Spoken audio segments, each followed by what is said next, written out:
नमस्कार विद्यार्थी मित्रांनो, तुम्हा सर्वांचं आजच्या चालू घडामोडीच्या सेशनमध्ये स्वागत। आणि मी असिस्टंट प्रोफेसर रमेश घोरपडे आपल्या समोर आज आपण काही आजच्या प्रश्नांबद्दल चर्चा करणार आहोत। आणि आजच्या चालू घडामोडीच्या सेशनमध्ये कोणते प्रश्न महत्त्वाचे असणार तर चला वन बाय वन करून आपण बघूयात। तर विद्यार्थी मित्रांनो बघा, तर इथे पहिला जो काय प्रश्न आहे तो काय आहे तर राज्यसभा हे आपलं जे सभागृह आहे, या राज्यसभेचे सभापती पद रिकामे झाल्यास, आता इथे थोडासा गॅप आहे, कोण त्या पदाचा कारभार स्वीकारतो असा हा प्रश्न आहे। जर समजा राज्यसभेचं सभापती पद रिक्त झालं तर त्या जागेवरती कोण येतं असा हा प्रश्न आहे। तर मित्रांनो लक्षात ठेवा, कलम 64 काय सांगतं तर हे आपण थोडस लक्षात घ्या। कलम 64 असं म्हणतं की भारताचे जे उपराष्ट्रपती असतील हे उपराष्ट्रपतीच या राज्यसभेचे पदसिद्ध सभापती असणार आहेत। कोण असणार आहेत? ते सभापती असणार आहेत। आणि पदसिद्ध म्हटलंय त्यांनी, पदसिद्ध म्हणजे काय तर यांच्याशिवाय दुसरं कोणीही नसेल असं या कलमाच्या अंतर्गत म्हटलं गेलेलं आहे। परंतु अलीकडे काय झालं तर आपले जे उपराष्ट्रपती होते ज्यांचं नाव जगदीप धनखड असं होतं, तर त्यांनी आरोग्याचं कारण सांगून स्वतःच्या पदाचा राजीनामा हा द्रौपदी मुर्मू म्हणजे आपल्या ज्या आदरणीय राष्ट्रपती आहेत त्यांच्याकडे दिलेला आहे आणि त्यांनी तो स्वीकार केलेला आहे।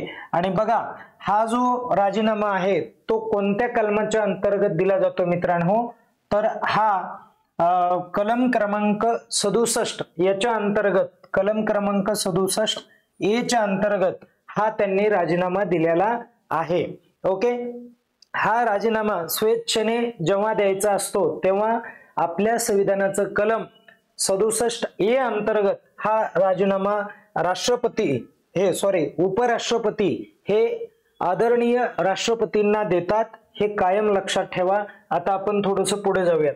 म्हणून याचं जे उत्तर असणार आहे काय असणार आहे तर राज्यसभेचे सभापती हे पद रिक्त आहे, तर मग कुणाला सभापती बनवलं जाणार तर राज्यसभेचे जे उपसभापती असतात हेच काय होतात पुढे तर राज्यसभेचे सभापती म्हणून काम करतात। आणि राज्यसभेचे उपसभापती कोण होते मित्रांनो तर राज्यसभेचे उपसभापती हरिवंश नारायण सिंग ही व्यक्ती होती। आणि हरिवंश नारायण सिंग आता राज्यसभेचे सभापती म्हणून काम करणार आहेत। परंतु इथे एक महत्वाचा मुद्दा आहे, जरी इथे ते सभापती म्हणून काम करत असले तरीही त्यांना उपराष्ट्रपती म्हणून काम करता येत नाही। जेव्हा संविधानाच्या नुसार, संविधानामध्ये आपल्या अशी तरतूद आहे, जेव्हा उपराष्ट्रपती पद रिक्त होतं तेव्हा इतर कोणत्याही व्यक्तीला उपराष्ट्रपती म्हणून काम करता येत नाही, परंतु ते राज्यसभेचे सभापती म्हणून एखाद्या व्यक्तीला काम करता येतं। एखाद्या म्हणजे नेमकं कोणत्या व्यक्तीला काम करता येणार आहे तर ती राज्यसभेची कोण असली पाहिजे, उपसभापती असली पाहिजे। जी व्यक्ती उपसभापती असणार आहे अशाच व्यक्तीला राज्यसभेचं सभापती पद दिलं जाणार आहे किंवा तीच व्यक्ती पुढे काम करू शकते। ओके, इथपर्यंत कळालं? पुढे चला। VS अच्युतानंदन हे जे आहेत हे केरळचे माजी मुख्यमंत्री होते मित्रांनो।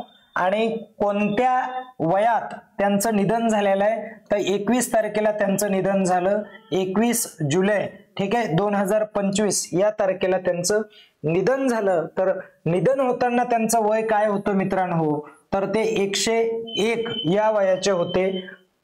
हे आवर्जून म्हणजे खूप महत्वपूर्ण तो मुद्दा ठरतो, कारण एखाद्या महत्वपूर्ण राजकीय क्षेत्रातील किंवा सामाजिक क्षेत्रातील किंवा कुठल्याही खेळाच्या क्षेत्रातील म्हणजे ज्याला तुम्ही क्रीडा म्हणता अशा क्षेत्रातील महत्वपूर्ण व्यक्तींचं जर निधन झालं तर हे आपल्या परीक्षेच्या दृष्टीने महत्वपूर्ण असतं, कायम लक्षात ठेवा। आता बघा 2025 मध्ये भारतातील दुसऱ्या क्रमांकाचे सर्वाधिक म्हटलंय, हे लक्षात राहू द्या. सर्वाधिक प्रदूषित शहर कोणतं आहे? कितव्या क्रमांकाचं?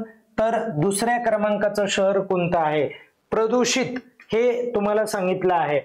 तर मला तुम्ही सांगा की पहिल्या क्रमांकाला कोणतं शहर आहे ते मला तुम्ही सांगणार आहात.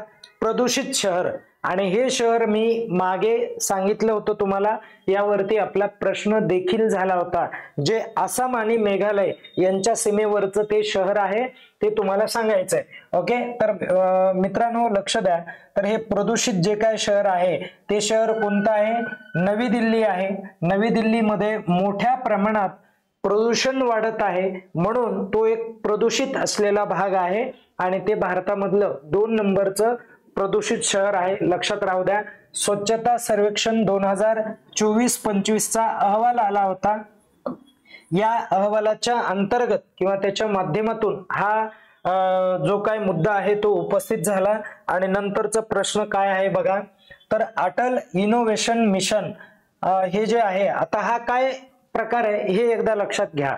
तर मित्रांनो, नीती आयोगाच्या माध्यमातून आपण नवनवीन उद्योगांना चालना देत आहोत आणि या उद्योगांना चालना देण्यासाठी एक सभागृह किंवा एक घटक अस्तित्वात आला, ज्याला तुम्ही अटल इनोव्हेशन मिशन असं म्हणता. मग अटल इनोव्हेशन मिशनचे नवीन मिशन डायरेक्टर कोण आहेत असं विचारलंय त्या तुम्हाला, की त्या मिशन डायरेक्टर या पदावरती कुणाची नियुक्ती करण्यात आलेली आहे, ती व्यक्ती कोणती आहे? तर हे आहेत बघा, दीपक बगला हे आहेत, यांची नियुक्ती करण्यात आलेली आहे. लक्षात राहू द्या.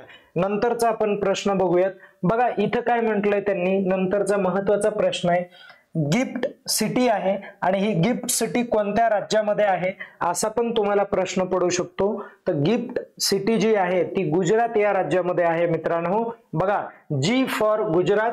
Okay, Gujarat international finance tech city या पद्धतीने त्याचा फुल फॉर्म होणार आहे. आणि काय म्हटलंय बघा, तर या गिफ्ट सिटीचे नवीन व्यवस्थापक संचालक कोण आहेत? व्यवस्थापक संचालक म्हणजे मॅनेजमेंट डायरेक्टर कोण आहेत? आणि त्यानंतर समूह मुख्य कार्यकारी अधिकारी, ज्याला तुम्ही काय म्हणतात तर ग्रुप सीईओ, ज्याला आपण चीफ एक्झिक्युटिव्ह ऑफिसर असं म्हणतो. तर या पदावरती म्हणजे एमडी आणि त्याचबरोबर सीईओ म्हणून कुणाची नियुक्ती करण्यात आलेली आहे? तर त्यांचं नाव आहे संजय कौल असं नाव आहे. यांची नियुक्ती करण्यात आलेली आहे. लक्षात राहू द्या. महत्वाचा तो एक मुद्दा बनेल इथे. त्यानंतरचा आपण प्रश्न बघू मित्रांनो. बघा, तर 2025 मध्ये मालदीवच्या 60व्या किती नंबरच्या 60व्या स्वातंत्र्य दिनानिमित्त किंवा स्वातंत्र्य दिनासाठी मुख्य अतिथी म्हणून चीफ गेस्ट ऑफ ऑनर म्हणून कोणाची नियुक्ती किंवा कोणाला आमंत्रित करण्यात आलेलं आहे?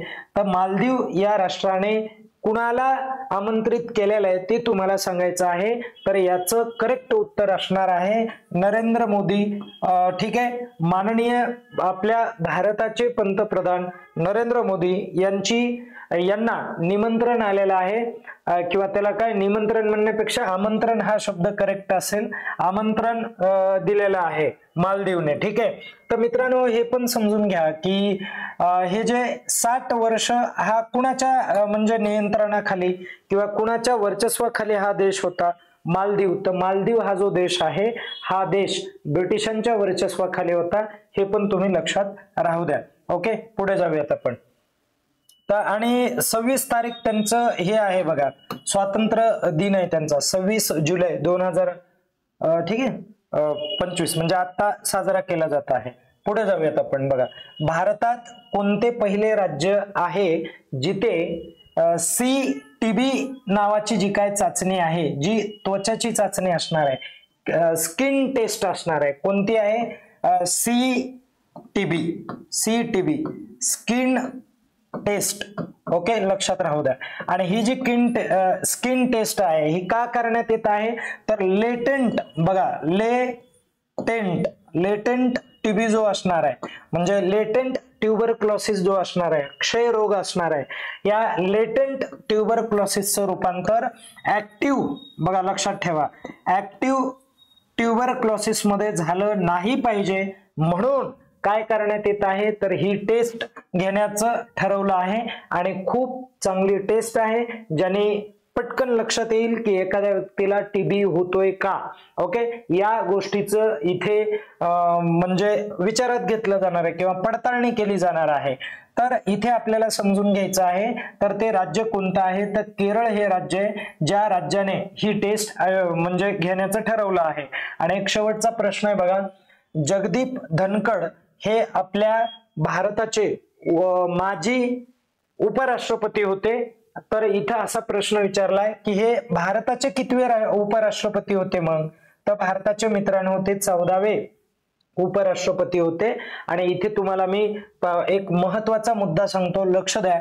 तर राष्ट्रपती हे जे पद आहे, हे पद बघा 67A नुसार यांना राजीनामा देता येतो, नाहीतर 67B नुसार यांना पदावरून दूर केलं जाणार आहे. आणि त्यानंतर 68 नुसार यांच्या संदर्भात निवडणुका घेतल्या जातात आणि त्या निवडणुका, असं जर हे पद रिक्त झालं तर 6 महिन्याच्या आतच निवडणुका घ्याव्या लागतात. हे पण इथं आवर्जून लक्षात ठेवायचं आहे. आता मला तुम्ही सांगा की भारताचे पहिले उपराष्ट्रपती कोण होते, ते मला कमेंट करून सांगा, ठीक आहे. आणि त्यानंतर परत पुढे मला तुम्ही सांगायचं की जगदीप धनखड यांच्या अगोदर भारताचे उपराष्ट्रपती कोण होते. आणि त्यानंतरचा मुद्दा एक विचारात घ्या मित्रांनो की श्री जगदीप धनखड यांनी कुणाला हरवलं होतं, बघा जगदीप धनखड यांनी कुणाला हरवलं होतं, तर यांनी कुणाला पराभूत केलं होतं निवडणुकीच्या माध्यमातून. 11 ऑगस्ट, लक्षात घ्या रे, 11 ऑगस्ट 2022 ला हे यांनी निवडणूक जिंकली होती. आणि कुणाला पराभूत करून निवडणूक जिंकली होती, तर पराभूत झालेल्या ज्या आहेत त्या मार्गारेट आहेत. काय आहेत, मार्गारेट आल्वा या आहेत. आणि या काँग्रेसच्या नेत्या होत्या बघा, मार्गारेट आल्वा, बरं का, मार्गारेट आल्वा यांना हरवलं होतं. हे कायम लक्षात राहू द्या. यांना 528 एवढे मतं मिळाले होते. ओके, हे कायम लक्षात राहू द्या. एवढ्या प्रचंड मताने विजयी झालेले हे उपराष्ट्रपती होते. आणि आपण या ठिकाणी थांबणार आहोत. तत्पूर्वी सर्वांनी स्वतःची काळजी घ्या आणि अभ्यास आपला निरंतर चालू ठेवा आणि एन्जॉय पण करा.